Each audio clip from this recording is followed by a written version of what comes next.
Haemophilia एक आनुवांशिक बीमारी है, एक जेनेटिक बीमारी है, जिसमें कि मदर जो है वह कैरियर होती है, जो डिफेक्टिव जीन है उसको कैरी करती है और उनके लड़कों को यह बीमारी होती है, हीमोफीलिया बीमारी।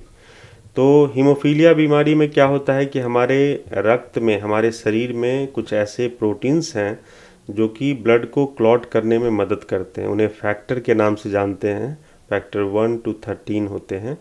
और हीमोफीलिया जो बीमारी है उसमें फैक्टर्स की कमी हो जाती है। जैसे हीमोफीलिया ए में फैक्टर 8 की कमी होती है, हीमोफीलिया बी में फैक्टर 9 की कमी होती है और एक हीमोफीलिया सी होता है जिसमें फैक्टर 11 की कमी होती है। तो इन फैक्टर्स की कमी, जैसे किसी को हीमोफीलिया ए है तो उनको क्या है दिक्कत की अत्यधिक रक्तस्राव होता है या उनकी ब्लीडिंग जल्दी रुकती नहीं है। यदि दांत उन्होंने बच्चे ने उखड़वा लिया तो वहाँ से ब्लीडिंग जो है 2-3 दिन 4 दिन तक होते रहेगा, जबकि नॉर्मल व्यक्ति में यह 1-2 घंटे में कंट्रोल हो जाता है।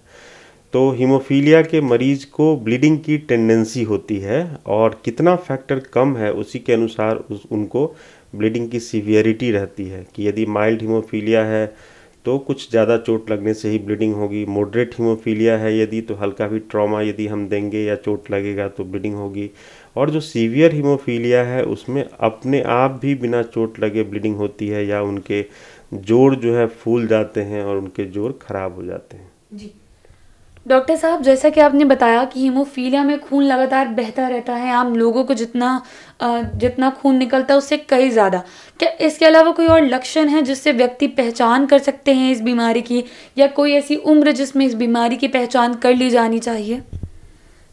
जी हाँ, बहुत सुंदर सवाल आपने किया। तो ये जो है ये थोड़ी रेयर बीमारी है, इतनी कॉमन नहीं है।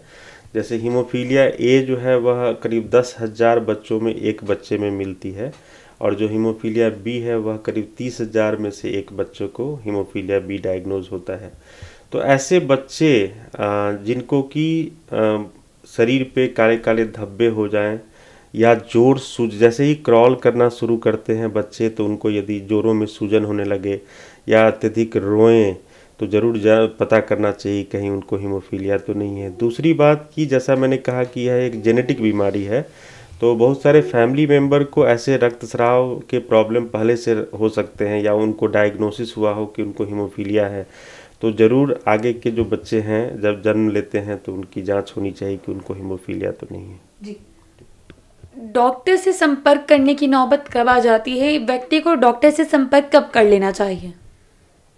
हर एक सस्पेक्टेड जो हीमोफीलिया के बच्चे हैं, मरीज हैं, उनको हीमेटोलॉजिस्ट से मिलना ही चाहिए। उसमें वेट नहीं करना है कि कुछ यदि दिक्कत होगी, ब्लीडिंग होगी तभी हम डॉक्टर से मिलेंगे, क्योंकि एक तो इलाज होता है और दूसरा प्रिवेंशन होता है। तो जब आप डॉक्टर से मिलेंगे तभी आप जानेंगे कि कैसे हम चीज़ों को खराब होने से रोक सकते हैं। नहीं तो कभी कभी बहुत सीरियस अवस्था में मरीज आते हैं, उनके जोड़ खराब रहते हैं या बेहोश स्थिति में आते हैं क्योंकि उनके ब्रेन में ब्लीडिंग हुई रहती है। तो हर एक हीमोफीलिया पेशेंट को एक हीमेटोलॉजिस्ट से मिलना चाहिए।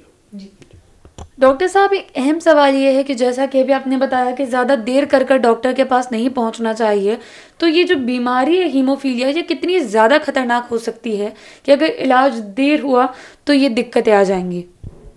जी हाँ, तो जागरूकता की कमी है हमारे समाज में और हमारे पूरे देश में। यदि समझिए तो यदि 100 हीमोफीलिया के मरीज डायग्नोज हुए हैं, पहचाने गए हैं, तो 600-700 मरीज जो हैं वो छुपे हुए हैं, उनको हम लोगों ने नहीं पहचाना या उनको पता ही नहीं कि उनको हीमोफीलिया है। तो इसलिए हर एक व्यक्ति जो इसको सुन रहे हैं उनको शेयर करना चाहिए यह इन्फॉर्मेशन सभी लोगों के साथ, ताकि सभी जो हीमोफीलिया के मरीज हैं उनको या उनके अभिभावक हैं या उनके परिवार के लोग हैं उनको इसकी जानकारी हो कि कैसे हम जाने कि किसी को हीमोफीलिया, हमारे परिवार में किसी को हीमोफीलिया है या नहीं है।